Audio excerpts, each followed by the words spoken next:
Welcome to the Inventory Nation podcast, a show designed to bring you the incredible voices and stories of veterinary professionals coast to coast, all while helping you to manage and control your inventory.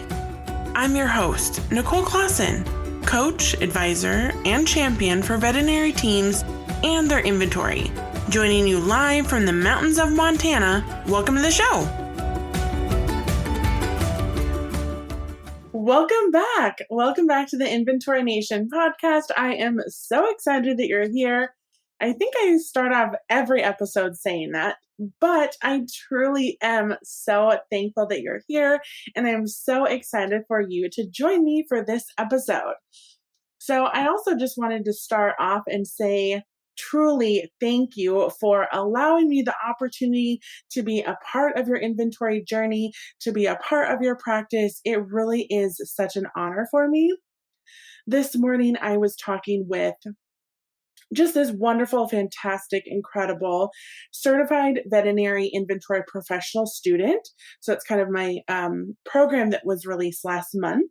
And we were talking, and she was like implementing some systems into her practice, and she just had some new organizational tools, and she was just making a lot of progress in her inventory, and she was kind of showing me some pictures of what she was doing.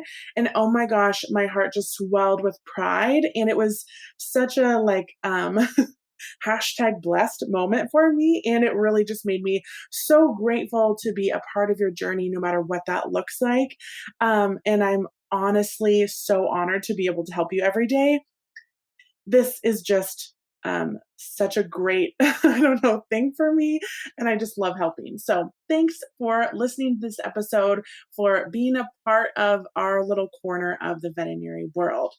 So with that being said, in this episode, I'm going to be talking a lot about cost of goods sold.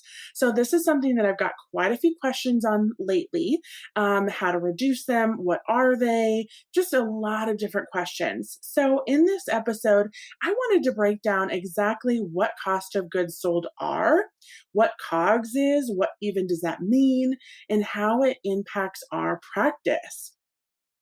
So, because cost of goods sold, I have found that there's a lot of questions on it, and it's this aspect of managing our practice that is so incredibly important. It's super important for managing inventory. It is so important for the profitability and growth of our practice. It's so important if you're the practice owner and you're ready to, think about what the next step is. Maybe you're ready for retirement. Maybe you're ready to sell your practice. Knowing and understanding your cost of goods sold is going to make such a huge impact on your valuation. So let's kind of talk about what cost of goods sold are. We're going to go over some examples, talk about how it impacts your practice. So that's where we're headed in this episode. As always, if you have questions, don't hesitate to reach out. You can send me a voice memo on Instagram at Veterinary Care Logistics. You can join me in the Veterinary Inventory Strategy Network for free at veterinaryisn.com. There's quite a few ways to reach out to me, and I'm always happy to answer your questions. So, without further ado, let's talk about cost of goods sold. So when we think about cost of goods sold, a lot of times it's kind of like, oh, hey, what is that? So let's talk about what is the actual definition of cost of goods sold. So you might hear this abbreviated to COGS or COGS. So whenever you hear cost of goods sold or COGS, that's kind of what it's referring to. So cost of goods sold or COGS refers to the direct costs of producing the goods sold by a company. So this definition comes to you from Investopedia, and it goes on to say this amount includes the cost of the materials and labor directly used to create the good.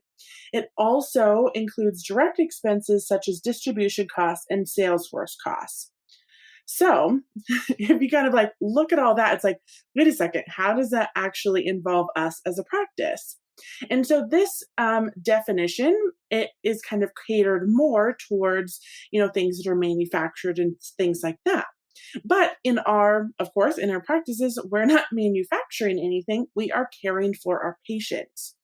And so I like to think about just kind of like as a general rule is cost of goods sold refers to anything related to caring for our patients. So a lot of times this can be called direct costs, cost of services, or cost of goods and services. So depending on your practice, depending on your accountant, you might hear a different term.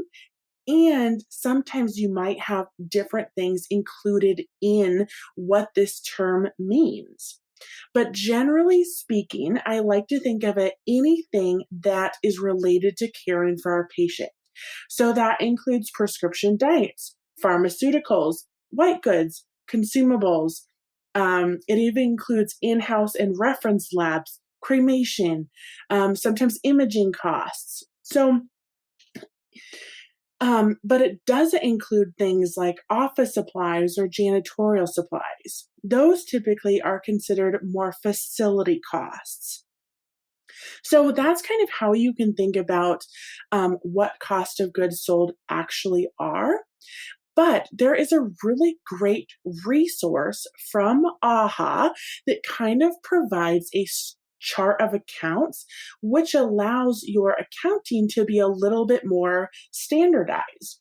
Because if we're looking at benchmarks, if we're evaluating our financial performance of our practice, it's really important that we're comparing apples to apples and not just apples to octopus, basically. And so that's why I really like the AHA chart of accounts. It's free, it's a really great resource, but it also breaks down exactly what's included within our cost of goods category. So, for example, it breaks it out, right? So we have our cost of goods or our direct costs, and then it breaks it into further subcategories. And so, for example, there are professional service costs, which includes things like vaccine costs, fluid therapy costs, medical waste disposal costs, exam, hospitalization, and treatment costs, etc. Then we have pharmacy costs, dietary product costs, lab costs, imaging, surgery costs, anesthesia, sedatives, and tranquilizers, dentistry costs, etc., etc. So there's kind of quite a few different categories within our direct costs or our cost of goods sold category. And so you can probably see from the examples I just gave that a lot of these or all of them are related to caring for our patients. So that's why I kind of like to keep the general rule in the back of my mind that if it's purchased with the idea and intent of caring for our patient, it probably is included in this term cost of goods sold. So additionally, a lot of times when we are thinking or talking about cost of goods sold, we're actually thinking about cost of goods sold as a percentage of our revenue, right? Because if we just want cost of goods sold, that could be, $400,000. But if we're looking at it in terms of a percentage of our revenue, then that's like, oh, our cost of goods is at 26%. So I feel like that is typically a much more common term that is used rather than just kind of just the straight dollar amount because we want to, like I said before, we want to compare apples to apples, not just apples to octopus, right? Because if we're looking at our cost of goods performance over the last several years, we don't want to think, oh yeah, I spent $600,000 last year and only $400,000 the year before. But what if we made significantly more money last year? And so that's why we want to look at the percentages, not just the flat dollar amount. Anyways, kind of went off a little bit of a thing there. But so that's kind of what cost of goods sold are. So the formula to find out what your cost of goods sold as a percentage of revenue is fairly simple. But when we think about lowering our costs or, changing what our cost of goods sold is, or even what it should be, there's a lot of different factors to go into this. And so when we're looking at our how to determine what our cost of goods sold as a percentage of our revenue is, there's two pieces of information. So we need to know our revenue and that we need to know our cost of goods sold in dollars. And so with that equation, you can see that there's two pieces of it, right? There's our revenue, but there's also our inventory costs. So when we are, wanting to decrease our inventory costs, it's not simply about just spending less. We really want to optimize our inventory costs and our revenue. So we want to make sure that we're looking at both sides of the coin, because if we just simply start spending less, that means that if we just are like, okay, I know that I want to, I'm going to set my budget for $50,000 for the month, let's just say, but you were spending, let's just say for ease of sake or ease of example's sake, 75,000. Now you have to kind of start cutting corners of what you can order. So now you might run the risk of running out of things. Your stockouts could be more common. And then we get into the situation where might not be caring for our patients as well as we could be because we're running out of things a lot. So that's why we simply just don't want to spend less. We want to truly optimize our inventory by creating a lean and efficient inventory system and make sure that our pricing is where it needs to be as well. So when we think about reducing our cost of goods, it is so important. But if you're like, oh my gosh, our cost of goods too high, is I want to implore you right now is to resist the urge to simply spend less. So we talk about this a lot in the new Certified Veterinary Inventory Professional program. We talk about it a lot. There's a lot of different ways that I talk about how to reduce the cost of goods.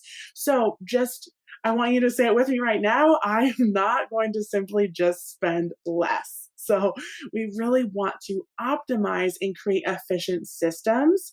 And that is really the name of the game when it comes to reducing our inventory costs. So one more thing on just really quick before I go into kind of some examples is when we think about comparing and thinking about what our cost of goods should be, it's really important that we are considering our unique practice. So typically, there's kind of like a standard recommendation that's kind of like out there in vet med quite a bit. And that is that we want our cost of goods sold as a percentage of our revenue to be about 20%. But that number is really just kind of for small animal general practice, because if you're a large animal, you're a mixed animal practice, you're a specialty, you're a clinic, you're an emergency clinic, your goal cost of goods is likely going to be much different than that 20%. Also, one of the other factors that goes into it is your product to service mix. So if you sell a lot of products, if your pharmacy is very well-rounded, you are generating income from your pharmacy, but you're also having to replenish that inventory that you sold. So that carries a higher cost the more products you sell, for example. So if you have a lot of revenue that comes from our pharmacy, we want to make sure that our revenue from our services are also kind of at an optimal level, because if we're generating a lot more revenue from our pharmacy than we are from our services, that is going to impact what our cost of goods sold as a percentage of revenue is. So if you're like, oh my gosh, I am doing everything I could possibly imagine. I have tightened my inventory. I've leaned it out. My prices are good. I've checked all this stuff and my cost of goods are still high. I highly recommend looking at to see what your product to service mix is, because that will really impact your kind of what your unique percentage is. So, hope that kind of like all makes sense there. As always, if you have any questions, please don't hesitate to let me know. So, let's kind of look at two different examples. So, first of all, kind of before we get into that, so if your cost of goods are, let's just say 26%, then that means for every dollar that comes in, 26% of that is then allocated to inventory costs. When we reduce our cost of goods sold, either by spending less and then reducing our inventory costs, increasing our revenue, or a combination of both, that percentage that was going towards our inventory costs could then be allocated to something else, right? So let's say we reduce our cost of goods from 26 to 22%. Now that 4% is then kind of freed up to be spent in other ways. So this could go, to team raises. It could go to equipment, other operational expenses, or it can be used to further, the growth and development of the practice. So let's kind of look at two examples here. So we have practice A, and they make, just for example's sake, $2 million per year. Their cost of goods as a percentage of revenue, right? So that includes all their pharmaceuticals, in-house, reference lab, mortuary costs, pharmaceuticals, diets, surgery costs, et cetera, et cetera. So at 30%, this means that this practice spends $600,000 a year on inventory costs or costs related to caring for their patients. Now, for our next practice, they also make $2 million a year, but their cost of goods sold as a percentage of revenue is at 20%. So that means that they spend $400,000 a year on inventory. So that is a difference of $200,000 per year. And so if we freed up $200,000 per year, or essentially 10 percentage points of our cost of goods, what could we do with that, right? $200,000 can go a pretty long way. And so let's say if we're like, okay, you know what? I want to reserve $100,000 for business growth and development. That's what I want to set aside. I want to set that aside in savings, or maybe having my eye on adding a new piece of equipment or something like that. But then you're like, you know what? My team has been working crazy hard and I want the other $100,000 to go to them. So that means that if you had a team of 20, each team member could get a $5,000 raise. So when we reduce our inventory costs, especially if they are just excessive because we don't have inventory systems in place, reducing those costs can have such a huge impact on your practice. So when we think about COGS, I like to think about it as a lever to practice growth. And when it's not properly maintained, it can really hinder the profitability of the practice. So if you think about it, right, if we don't have inventory systems in place, if our inventory manager isn't empowered or didn't have the training that they needed to put those efficient systems in place, we could be spending way more on inventory than we need to. We could be having a lot of expired products or products just sitting on the shelf. There could be theft or diversion. There could be mischarges. Like there's so many things that can kind of go awry here that really can impact the profitability, because then that money is tied up in inventory and isn't available to further the growth of the practice.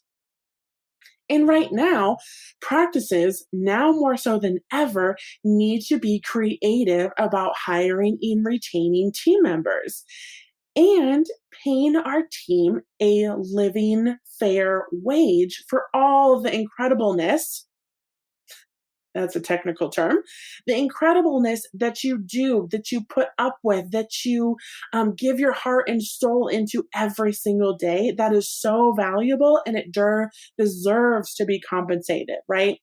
And money talks.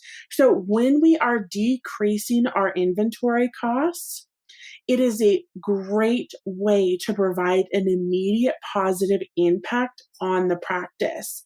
So if we go back to our example and think about our $2 million practice with 30% cost of goods, they're spending an extra $200,000 in inventory. Imagine if that is expiring, or if it's walking out the door, or if it is going away because of like missed charges, or we aren't charging appropriately, or kind of all those things. That's basically you are working your behind off basically for money to be kind of going down the drain because those are inventory costs that we aren't recapturing with our revenue somehow. So I hope that kind of makes sense about what cost of goods sold are and how it impacts the practice. And I think this is one of the things that I love about inventory is that our cost of goods sold and reducing them is like a giant puzzle. But when we reduce our inventory costs and we kind of free up some of that revenue, there are so many different like possibilities that we can do. We can grow our practice. We can add new team members. We can give our current team members a really well-deserved raise. You can plan for retirement. There's just so many possibilities. And to me, that's just so exciting, right? Nothing is more exciting than the possibility of growing and developing your practice into kind of the vision that you see. So just as kind of a quick recap here. So our cost of goods sold, also called direct costs or sometimes cost of goods and services or even cost of services, include really anything that's related to caring for our patients. So vaccines, pharmacy, diets, lab, imaging, dentistry costs, kind of all over the counter, retail, any of those things. It does not include janitorial supplies, office supplies, other facility costs. If you have questions about, what should be included, what can be included, like I said, the AHA chart of accounts is a really great resource for that. It's put out by VMG and AHA, and it's free for everyone. It's just a helpful resource for sure. So that's kind of what cost of goods are. And then really it impacts our practice in significant ways. And so if you're an inventory manager right now, think about right now all the things that I've talked about and how much goes into this, right? So if you're an inventory manager and you're like, you know what, I'm just the order person. I really don't, matter. I don't have a big impact. I just want to share this message with you that you are so valuable to your practice. You, have the ability to impact significant change on your practice, on your clients, on your community, on your patients. Like that is so exciting. That's so worthy and so much more than just the order person. You're really, truly a valuable asset to your practice. And you're basically running a business within a business. So to my fellow inventory managers, my practice managers out there, my hospital administrators, you matter. You are super valuable. I see you. I know how frustrating it is, but you are incredible and you are doing the dang thing. So go you. So that's kind of this episode on cost of goods sold. I hope this was helpful for the next upcoming next couple episodes. We're going to be talking all things inventory, I guess. I mean, yeah, of course, but talking kind of more about some of these concepts of how do we set up these systems and how do we really get started in building that momentum. So thank you so much for tuning in. Thank you so much for letting me be a part of your day. I hope you have a wonderful day, a wonderful week, and I will see you in the next episode. Take care. Thank you so much for listening to this episode of the Inventory Nation podcast and spending your time with me.